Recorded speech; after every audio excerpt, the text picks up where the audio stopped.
ની કંપનીમાં આપણી સાથે જોડાઈ રહ્યા છે સેન્કો गोल्डના एमडी અને सीईओ शुभंकर सेन।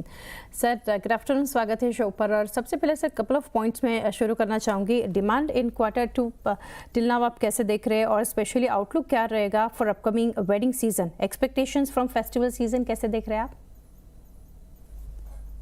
तो देखिए हम लोग ओवरऑल देखें तो Q3 जो आपका अक्टूबर नवंबर दिसंबर का मंथ, उसमें फेस्टिव सीजन है, धनतेरस है, बहुत सारे वेडिंग्स है। इस ओवरऑल ईयर में हम लोग एनालाइज किए कि अप्रैल में जून में लास्ट ईयर कंपैरिजन में नंबर ऑफ वेडिंग्स कम थे, और on top of that gold का प्राइस रहा वो अप्रैल और मई में बहुत मतलब फास्ट, बहुत जल्दी जंप कर almost 15% in a matter of 15-20 दिन में। तो जिस कारण के लिए आई कंज्यूमर्स लोग थोड़े स्लो हो गए, उन लोगों का सेंटिमेंट थोड़ा नेगेटिव हो गए। और इलेक्शंस, हीट वेव, ये सारा जो सिचुएशन चल रहा था उसमें रिटेल फ्रंट में फुटफॉल्स और कंज्यूमर सेंट डाउन हो गए। बट दैट सेइंग दैट हम लोग हिस्टोरिकली ये भी देखे कि अभी भी अगर एक पर्टिकुलर क्वार्टर स्लो चल जाता है, कंज्यूमर्स थोड़ा अपना पोस्टपोन बाइंग डिले कर लेते हैं, मगर वो कमिंग क्वार्टर्स में मेकअप कर देते हैं। तो वी आर पॉजिटिव। जो मॉनसून का सीजन चल रहा है, मॉनसून को देख के लग रहा है कि अच्छा एज पर एक्सपेक्टेशन होगा। तो एग्रीकल्चरल सेक्टर में मूवमेंट चालू हो जाएंगे, तो उसके साथ हम लोग के गोल्ड बाइंग, डायमंड बाइंग, वो भी कंज्यूमर एंड चालू हो जाएगा। So we have to wait for it. I think अगस्त सितंबर से पिकअप हो जाएगा। और साल में हम लोग का एक्सपेक्टेशन और टारगेट तो यही है कि लास्ट ईयर के कंपैरिजन में हम लोग 8 to 20% ग्रोथ करेंगे। Q1 में हम लोग 9 to 10% ग्रोथ किए, रिटेल में 11% और ओवरऑल बिजनेस में 9%। तो आई थिंक दैट Q2 और Q3 में we will be able to make up, और ग्रोथ और अच्छा होना चाहिए। जी। और सर मार्जिन परफॉर्मेंस कैसे देख रहे हैं इन Q1 और टारगेट फॉर द ईयर क्या आप शेयर करेंगे? देखिए Q1 का मार्जिन को तो मैं नहीं बोल पाऊंगा अभी, till our results come out. But हम लोग साल, हम लोग का यही सोच है कि in terms of PAT growth, जैसे टॉप लाइन में 18 to 20% ग्रोथ का बात कर रहे हैं, तो मार्जिन में भी 15 से 18% का ग्रोथ हम लोग सोच सकते हैं।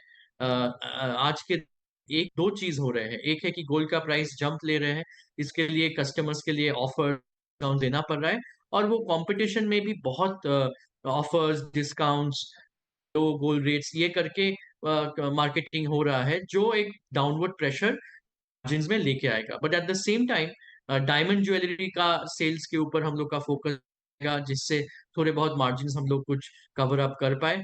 तो इस हिसाब से वी आर थिंकिंग दैट 15 से 18% मार्जिन का साल के एंड तक ग्रोथ आना चाहिए। जी।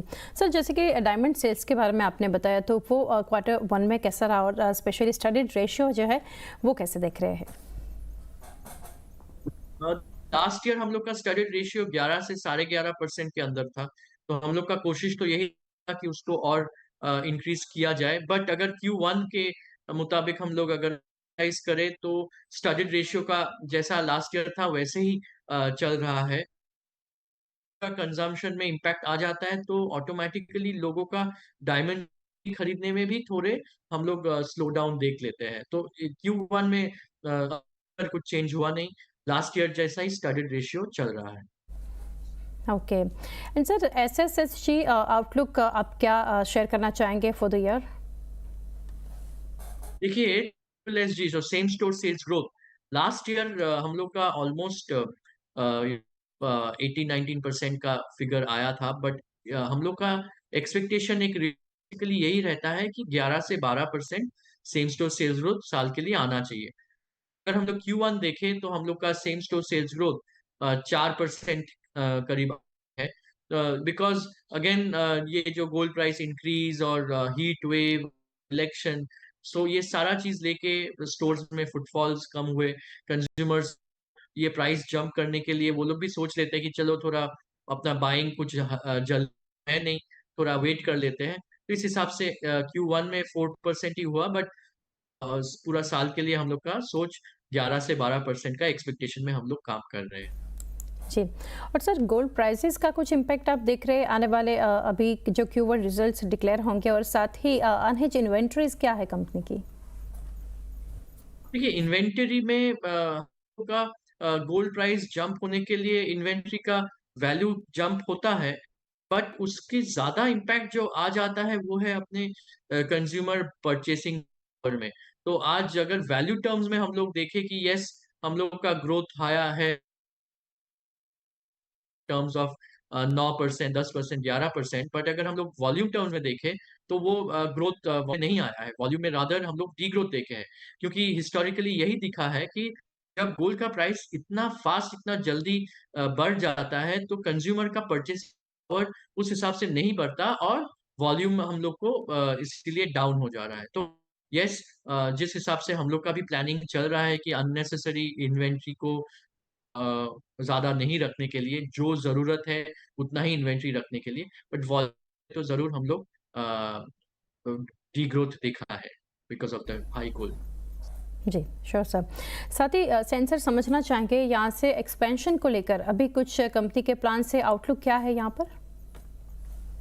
देखिए हम लोग ऑलरेडी Q1 में 6 शोरूम्स किए हैं, 4 कंपनी ऑपरेटेड स्टोर्स और 2 फ्रेंचाइजी, और हम लोग का पूरा साल के लिए 18 टू 20 स्टोर्स ओपन का प्लानिंग है। अराउंड 10 कंपनी ऑपरेटेड और around 10 franchises. So already Q1 में 6 ओपन हो गए, बाकी और Q2 के लिए पाइपलाइन में है, Q3 में कुछ ओपन होंगे। तो इस हिसाब से आई आई थिंक 18 टू 20 स्टोर्स हम लोग का ओपन। जी। और सर आगे हमने बात की डायमंड सेल्स के ऊपर, तो यहाँ से मैं जानना चाहूँगी लैब ग्रोन डायमंड्स जो है उसके सेल्स के लिए क्या टारगेट लेकर चल रहे हैं? देखिए लैब ग्रोन डायमंड एक new kid on the block है। लोगों के अंदर क्यूरियोसिटी है, इंटरेस्ट है, और I think that latent demand है। धीरे धीरे लोगों का लेवल, अवेयरनेस लेवल बढ़ता जाएगा। हम लोग ऑलरेडी 3 से 4 शोरूम्स में लैब ग्रोन डायमंड का एक्सक्लूसिव शोरूम्स बनाए हैं। कस्टमर्स का रिस्पॉन्स आ रहा है, लोग जो आ रहे हैं वो मतलब खरीद भी रहे हैं, तो धीरे धीरे उसका वॉल्यूम बढ़ेगा। आई थिंक दैट 5 साल 10 साल में ये तो ओवरऑल सेल्स का एक मतलब 2 से 3% या डायमंड ज्वेलरी का जो टोटल सेल होते हैं का ऑलमोस्ट 10 to 15% का share lab grown diamond jewellery का होना चाहिए, बट ये 5 बात का बात है। अभी धीरे धीरे वी आर पॉजिटिव कि लैब ग्रोन डायमंड का एक डिमांड। जी। सर ऑनलाइन सेल्स का कैसे यहाँ से आप परफॉर्मेंस देख रहे हैं? करंट शेयर क्या है of online sales? Share of online sales आपका 1% ऑफ द ओवरऑल सेल है। कंज्यूमर का यही रहता है कि जो 20,000 का टिकट साइजेस है वो ऑनलाइन में वो लोग खरीद लेते हैं, बट अगर थोड़ा वैल्यू आ जाता है तो they will explore it online. Online में वो लोग डिजाइन चेक करते हैं, फिर फाइनली स्टोर्स में जाके वो लोग खरीदते हैं। तो एज अ रिजल्ट हम ऑनलाइन सेल 1 से 2% ऑफ द टोटल सेल ही रह जाता है। मगर डिजिटल लेड जो होते हैं, जो ऑनलाइन से लीड जनरेशन, ऑनलाइन से सर्च करके लोग स्टोर ना, वो वाला मोटा मोटी 4 से 5% ऑफ द टोटल सेल हो रहा है। जी। और सुअंकर सर लास्टली जानना चाहेंगे करंट मार्केट शेयर कंपनी का कैसा है, कितना है, और आगे क्या टारगेट है मार्केट शेयर को लेकर?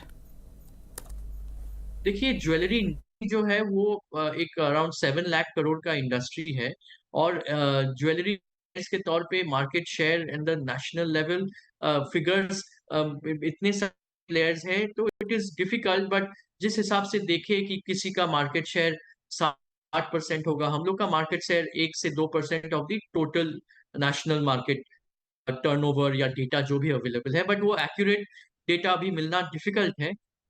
पर्टिकुलर रिसर्च एजेंसी वो एग्जैक्ट अभी डिटरमाइन कर नहीं पाए, but in terms of number of store हम लोग बोल सकते हैं कि आज के दिन इंडिया में जो भी रिटेलर्स है उसमें we are amongst the top, specially eastern India में नंबर ऑफ स्टोर्स में हम लोग आगे हैं, और लेवल में भी अगर देखें तो we are amongst the faster growing companies in the country. और मार्केट शेयर वो अगर उस हिसाब से देखें तो 1 से 1.5% से धीरे धीरे हम लोग का रहेगा कि 3% 4% की तरफ हम लोग जा पाए। जी। सर बहुत शुक्रिया हमारे साथ जुड़ के सुअंकर से काफ़ी डिटेल डिस्कशन आपने किया। Thank you and best wishes for coming quarters.